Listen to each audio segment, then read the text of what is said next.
Shalom Bapak Ibu Saudara, salam sejahtera dalam kasih Tuhan kita, Yesus Kristus.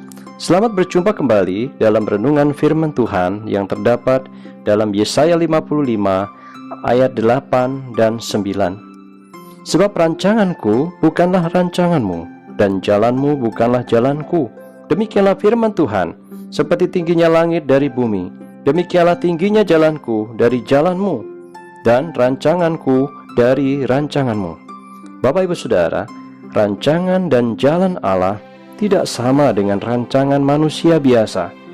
Tetapi hati dan pikiran manusia dapat dibaharui dan diubah dengan mencari Dia.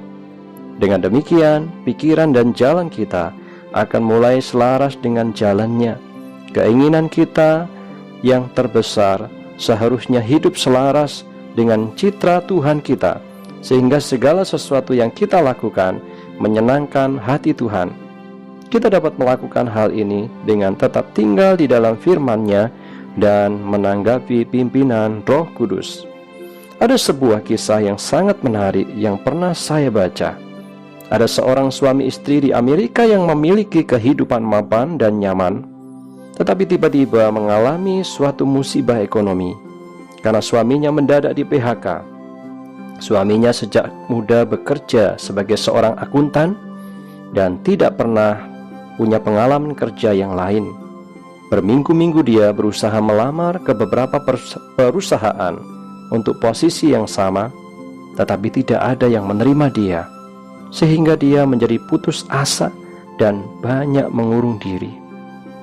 Suatu hari, istrinya berkata kepada suaminya, "Pergilah keluar.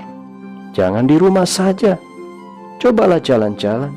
Mungkin ada sesuatu yang bisa kamu lakukan untuk orang lain." Dan suaminya menerima usul istrinya sebagai usul yang baik.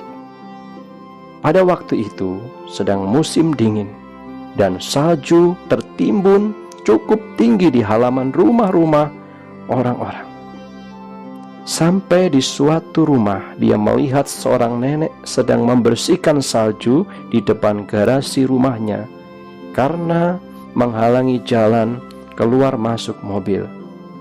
Suami ini dengan spontan menawarkan diri untuk membantu, dan sang nenek menerima tawaran itu dengan senang hati. Selesai membantu, sang nenek memberikan sedikit uang sebagai ucapan terima kasih. Namun suami ini menolak karena dia membantu dengan tulus dan tanpa pamrih. Tetapi sang nenek terus memaksa dan akhirnya dia menerimanya. Ketika sampai di rumah, dia menceritakan kejadian itu kepada istrinya dan tiba-tiba timbul suatu ide. Istrinya berkata, "Kenapa kamu tidak memulai saja membuka jasa untuk orang-orang yang membutuhkan tenaga untuk membersihkan salju di rumah mereka?" Singkat cerita, suami itu mulai membuka jasa pembersihan rumah, bukan hanya pada saat musim dingin untuk membersihkan salju, tetapi berlanjut untuk membersihkan bagian dalam rumah di musim-musim yang lain. Usahanya semakin maju dan berkembang, dan sampai akhirnya dia tidak perlu mengerjakan sendiri, tetapi dapat menggaji banyak karyawan untuk melakukannya. Dari sinilah lahir bisnis cleaning service. Dari seorang yang tadinya hanya seorang pegawai, tetapi kesulitan yang Tuhan izinkan mengantarkan dia menjadi seorang yang lebih berhasil dan lebih diberkati Tuhan. Bapak Ibu Saudara, saat ini mungkin ada di antara kita mengalami penurunan dalam penghasilan, ada yang berhenti bekerja, bahkan kehilangan pekerjaan, atau tidak dapat menjalankan bisnisnya dengan baik karena wabah COVID. Jangan putus asa, jangan menyerah, dan jangan berdiam diri. Ketika Tuhan mengizinkan jalan yang sudah biasa kita jalani tertutup, mungkin Tuhan sedang mempersiapkan jalan yang lain, yang lebih baik yang belum kita mengerti. Lakukan sesuatu apapun yang bisa kita lakukan. Yang penting kita tetap berusaha dan tidak menyerah dengan keadaan. Maka langkah demi langkah, tahap demi tahap, Tuhan Yesus pasti akan menuntun kita melewati setiap masa sulit dengan pertolongannya yang ajaib. Sebab Roma 8 ayat 28 berkata, kita tahu sekarang bahwa Allah turut bekerja dalam segala sesuatu untuk mendatangkan kebaikan bagi mereka yang mengasihi Dia, yaitu bagi mereka yang terpanggil sesuai dengan rencana Allah. Tetap percaya kepada Tuhan, sebab Tuhan bisa pakai masa sulit ini untuk menyatakan kemuliaan-Nya lebih besar dalam hidup kita, orang percaya yang hidup mengasihi Tuhan. Yeremia 29 ayat 11, sebab aku ini mengetahui rancangan-rancangan apa yang ada padaku mengenai kamu. Demikianlah firman Tuhan, yaitu rancangan damai sejahtera dan bukan rancangan kecelakaan, untuk memberikan kepadamu hari depan yang penuh harapan. Bapak, Ibu, Saudara, Tuhan Yesus yang lebih tahu apa yang terbaik buat kita. Rancangannya adalah damai sejahtera. Rancangannya bukan untuk mencelakai kita, tetapi rancangan Tuhan membawa kepada masa depan yang penuh dengan harapan.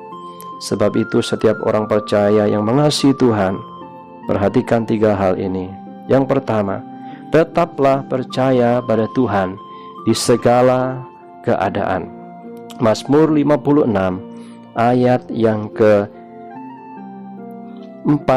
dan 5. Waktu aku takut, aku ini percaya kepadamu, kepada Allah yang firman-Nya kupuji. Kepada Allah aku percaya, aku tidak takut.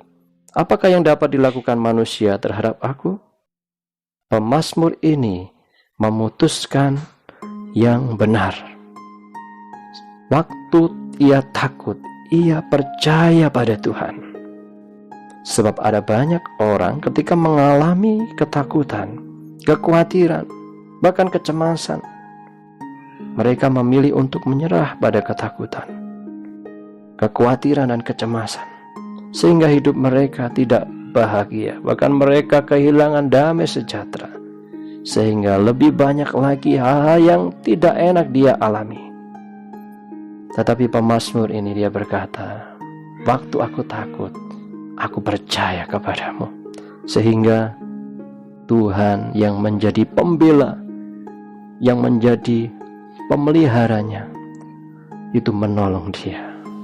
Yang kedua, tetaplah bersukacita dalam pengharapan.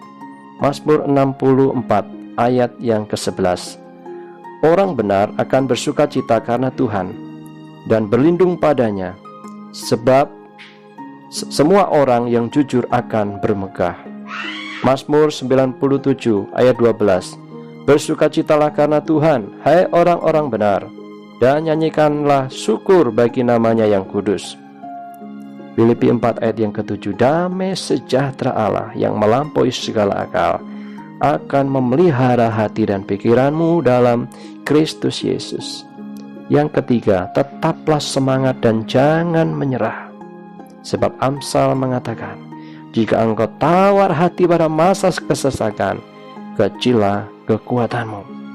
Jika engkau tawar hati pada masa kesesakan, kecillah kekuatanmu.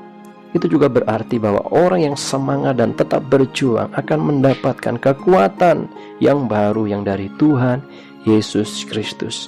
Sebab Tuhan Yesus, Dia sangat menginginkan kepada orang-orang yang dikasihinya tetap semangat, tetap berjuang, tetap maju dalam hidupnya, dan tetap memegang setiap janji Tuhan sampai janji Tuhan itu tergenapi dalam hidupnya.